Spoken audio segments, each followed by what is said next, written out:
Les amis, on se retrouve pour une vidéo toute nouvelle. Alors oui, de base, cette vidéo n'était pas prévue puisqu'il fallait que je vous parle de ce moment, ce 24 avril 2020.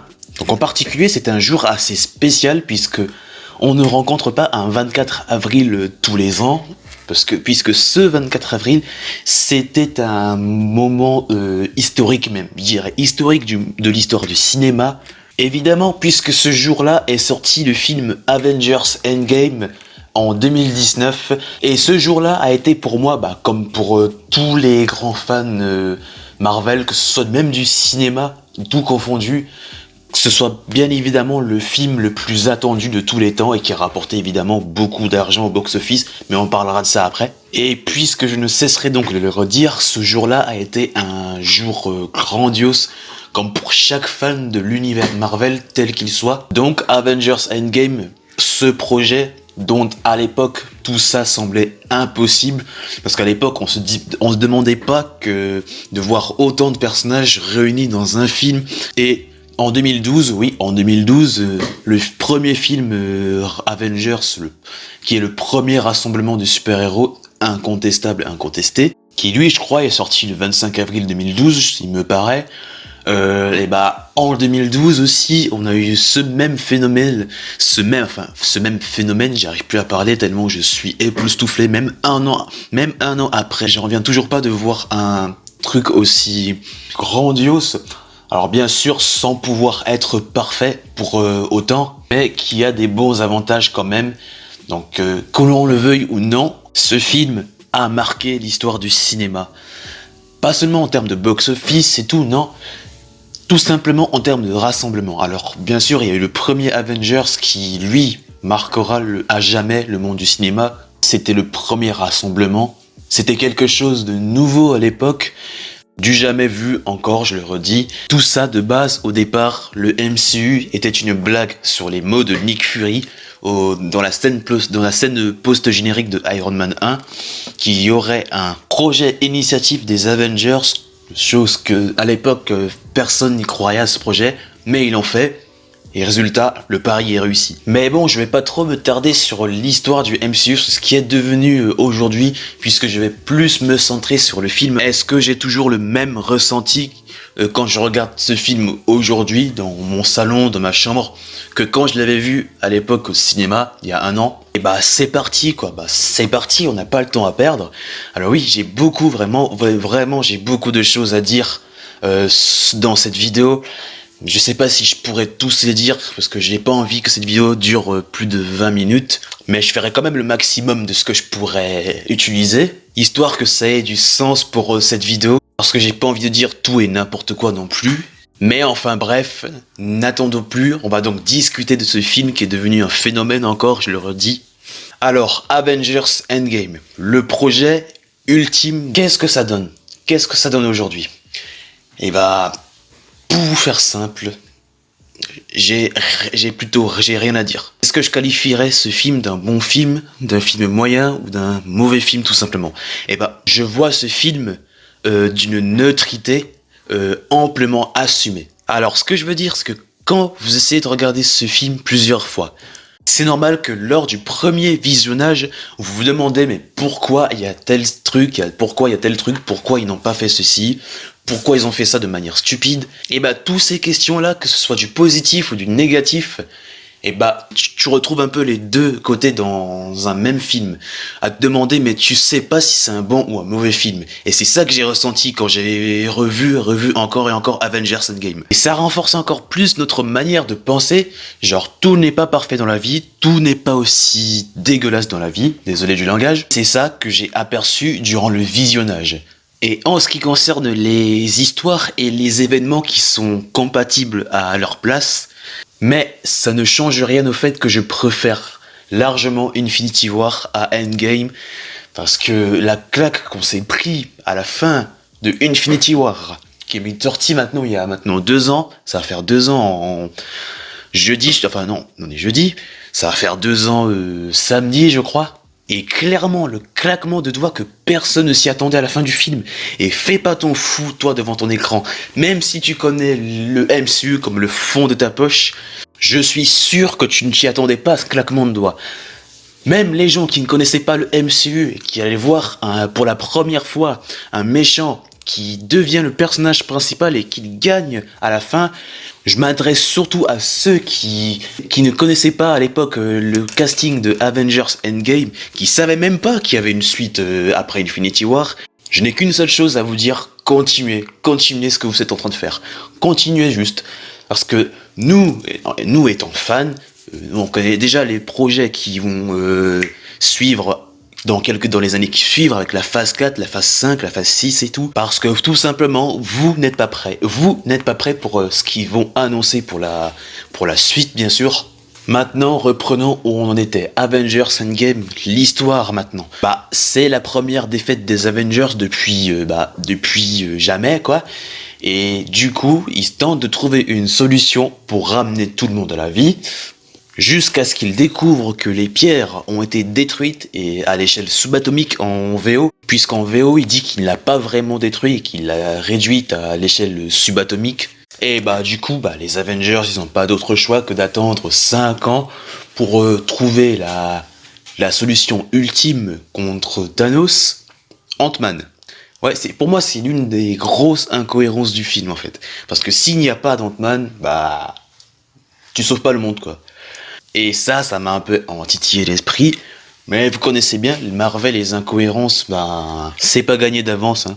Mais bref, je vais déjà vous parler de ce que j'ai aimé dans ce film et ce que j'ai détesté dans le film, il faut qu'on aille vite quand même. Alors, ce que j'ai aimé dans le film, c'est surtout les références. Oui, on y assiste à beaucoup de moments, et franchement, ça nous remémore en fait les meilleurs moments du MCU. Ça faisait quand même plaisir de les entendre, ou même de les identifier à l'œil nu. Alors oui, c'est du fanservice, oui, je peux bien comprendre ça, mais que voulez-vous de plus? Quand une saga se termine, il nous faut bien des moments clés, des moments qui nous ont rafraîchi l'esprit quand même. Ça y est quoi, on n'a même plus le droit de verser nos larmes sur des trucs qui nous ont bercé auparavant quoi. Quand même, ça fait quand même plaisir. Et justement, on va y revenir, il y a vraiment beaucoup de scènes qui réussissent à nous donner des larmes aux yeux. Franchement, il y a vraiment un nombre incalculable de scènes qui touchent le 4e mur, quoi. Je suis désolé de partir vers là, mais quand même, il faut que ça sorte, À l'exemple d'un I Love 3000, franchement, que dire de plus? Cette phrase, aujourd'hui, maintenant, elle est devenue culte, que ce soit pour les fans de Marvel, ou même en général pour tout le monde. Et tout ça, on peut que remercier Robert Downey Jr., on peut que remercier Iron Man, Tony Stark, c'est lui. Cette phrase, elle vient de lui en plus. Il le dit dans une interview en fait. Comme quoi, ses enfants n'arrêtaient pas de le dire ça pendant quelque temps, enfin je sais plus. Et c'est ça la magie du MCU, c'est ça la magie Marvel. C'est pas la magie Disney. Alors oui, techniquement Marvel c'est Disney, mais voilà, c'est différent. Encore une autre scène qui m'a encore rentitillé l'esprit, c'est la scène de l'ascenseur qu'on a vue dans Le Soldat de l'Hiver. Et là, dans Endgame, on a le droit à un remake, mais encore mieux.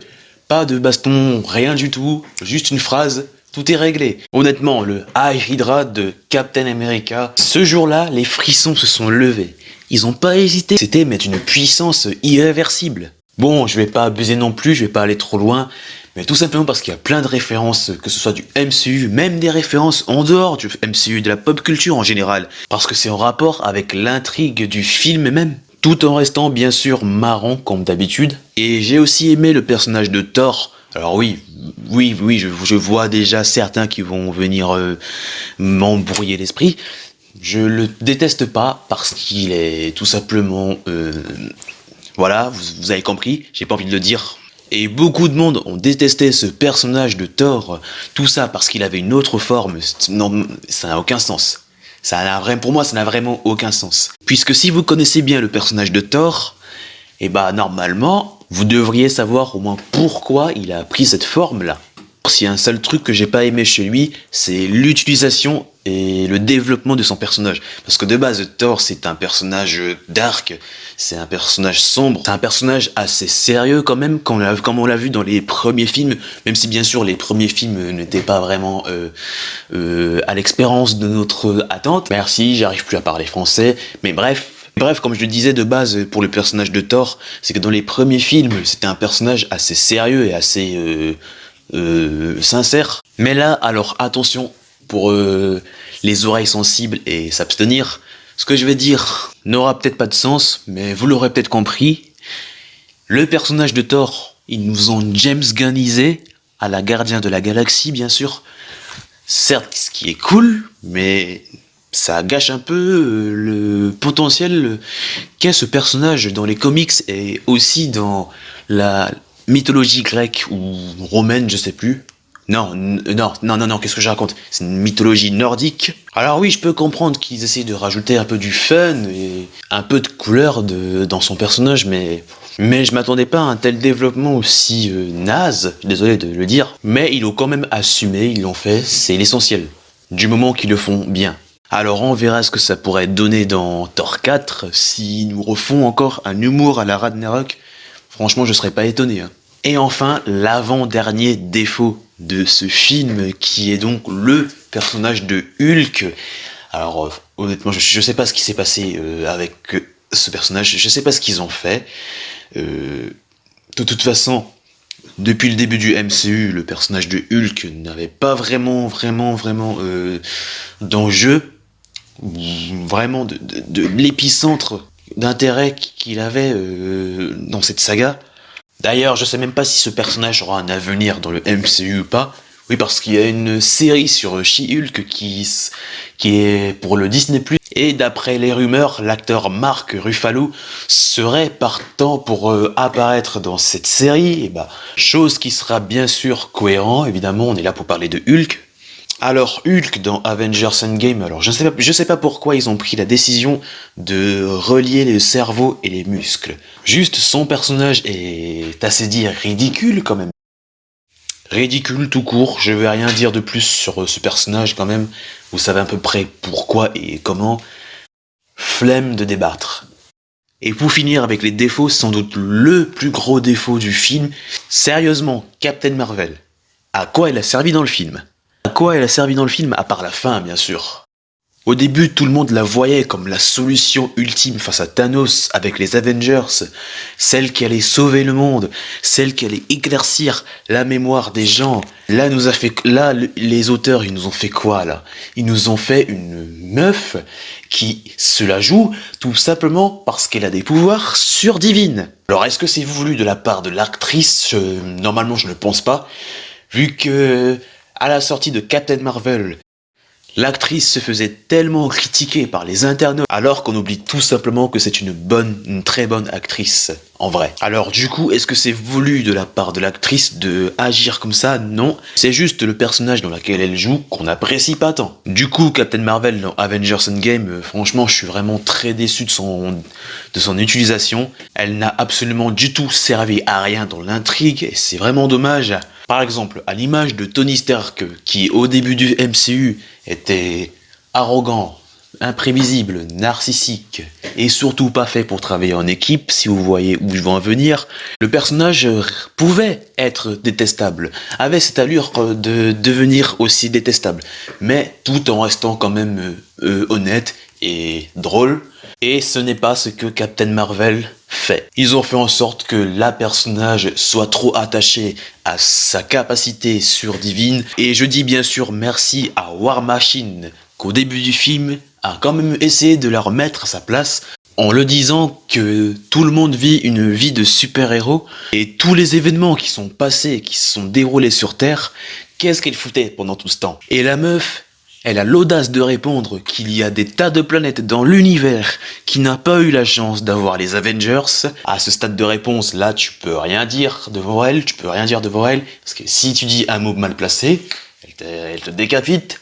Sans la moindre hésitation, moi je dis clairement, elle a vite intérêt à changer de comportement parce que sinon elle sera pas prête à travailler dans une équipe pendant 6 à 7 ans, alors que elle-même, elle ne sait même pas qu'avec ses amis Skrull prépare une Secret Invasion pour la phase 7, 8, s'il y a.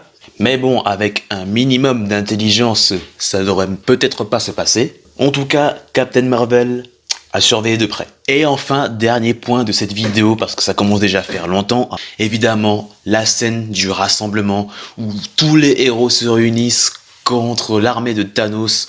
Je me souviens avoir vu cette scène de rassemblement dans salle de cinéma, avec le thème son des Avengers derrière. Que demander de plus? Que demander de plus quand tu regardes encore cette scène, encore aujourd'hui même? T'as toujours les frissons, c'est comme si c'était la première fois que tu voyais ça, et que tu t'effaçais la mémoire pour revisionner encore la même chose. C'est tout simplement fantastique. À un moment où le Captain allait prononcer cette phrase, ça fait 10 ans qu'on attend que tu le dises, et là, un très grand silence après avoir prononcé le mot Avengers, la musique s'était arrêtée, plus personne ne faisait un bruit, et là, quand il a prononcé rassemblement, putain, c'était un... Oh, désolé du langage, désolé vraiment du langage, j'espère que je vais pas me faire strike par YouTube. Normalement, ça m'est jamais arrivé de me faire strike parce que je disais des insultes, mais bon, bref. Quand il avait prononcé rassemblement, le bruit reprenait ses droits. Franchement, je peux dire que c'est l'une des scènes les plus réussites et les mieux travaillées du MCU. Honnêtement, que demander de plus devant cette scène? Tu es ébloui, il y a tout le monde, il y a l'armée de Doctor Strange, il y a l'armée des quatre coins de l'univers, il y a tout ce que tu veux. J'abuse un peu, mais même ton cousin Jean-Pierre, que tu le harcelais à l'école primaire quand vous étiez tout petit, et bah maintenant il fait partie des Avengers, il est sous l'écran, il fait partie de ces armées-là, qui luttent contre Thanos. C'est une raison de plus de te répondre, tu m'as maltraité, tu m'as harcelé, mais tu verras, le temps reprendra ses droits. Et ça, c'est digne d'une réponse aussi classe. Et bah, ce Jean-Pierre là que je vous ai dit là tout à l'heure, et bah c'est le MCU. Quand tu vois cette scène de rassemblement, tu vois devant toi qu'il y a tout Hollywood qui est sur ton écran en simultané. Là, tu ne peux rien dire. Là, tu peux que rester que sur silence radio. T'as rien à dire. Tu regardes. Point barre. Et enfin, pour finir, on a donc eu droit à une scène qui marquera les esprits à jamais. Le reverse du claquement de doigts de Tony Stark. Et cette phrase qui, aujourd'hui, est déjà culte pour certains, j'ai pas besoin de le dire, vous connaissez déjà, j'ai pas besoin de le dire, clairement. Et comme vous et moi, on a été bouche bée devant cette scène, qui a vraiment attristé à la fin plus d'un. On a vraiment tous assisté à une scène d'adieu qui est digne et mémorable de la part de ce personnage qui nous a éclairci pendant 10 ans et qui bien sûr sera inspiré par beaucoup de personnes qui souhaitent réussir, qui souhaitent avancer. Ça ne fait aucun doute que ce soit la mort la plus classe que le MCU n'ait jamais fait au moment même. Avec la scène d'enterrement à la fin, juste mémorable. Et ce qui aurait été encore plus cool, c'est de voir Stan Lee faire un caméo en étant présent à l'enterrement de Tony Stark. Ça aurait été un très bon adieu, mais malheureusement, ça n'aurait pas pu se faire, puisqu'il nous a malheureusement quittés et paix à son âme. Et en parlant de ça, il y a une anecdote que j'ai appris il y a quelques temps, c'est que vous voyez qu'à la fin où Captain America devient vieux, et bah de base c'est Stan Lee qui aurait dû jouer le rôle de Steve Rogers vieilli, mais malheureusement ça n'a pas pu se faire puisqu'il était décédé quelques semaines plus tôt. En tout cas, on se doit de remercier notre cher Stan Lee. C'est quand même grâce à lui que cet univers est né, que l'univers Marvel marche encore aujourd'hui. Sans lui, clairement, tout ça ne serait pas possible. Et je vais mettre un terme à cette vidéo avec une conclusion qui se doit. Et bah Avengers Endgame, ça marque clairement la fin du MCU, la preuve qu'il n'y a pas de scène post-générique après. Toutes ces théories de l'avant Endgame qui disaient comme quoi tel personnage allait s'introduire dans le film et tout, et bah non, le film s'est concentré sur l'intrigue. Le film c'est une conclusion, histoire de boucler la boucle une fois pour toutes. Et pourtant, ça a très bien marché. Pour moi, c'est la fin définitive du MCU, même si on sait qu'après, il y a des films qui suivront, qui prendront l'héritage de certains héros qui sont partis, notamment Faucon et le Soldat de l'Hiver qui prendront le rôle de Captain America, et j'en cite beaucoup d'autres. Il n'y a qu'une seule question qui se pose. Qui serait à la hauteur d'un Thanos? Quel méchant de comics pourrait bien succéder à sa place? Quel antagoniste ultime pour le futur du Marvel Cinematic Universe? Est-ce que ça sera un Galactus ou un Beyonders? Ou Kang le Conquérant? Le Tribunal des Vivants? Il y a beaucoup de possibilités, en tout cas seul le futur nous dira. Et c'est sur ces mots que cette vidéo s'achève. Si elle était trop longue ou si t'as pris le plaisir de le regarder, et bah tu sais ce que tu as à faire. Tu mets un j'aime ou tu t'abonnes Voilà, tu fais les deux si t'es nouveau. N'oubliez pas aussi de me suivre sur les réseaux sociaux, je suis actif, tout est dans la description.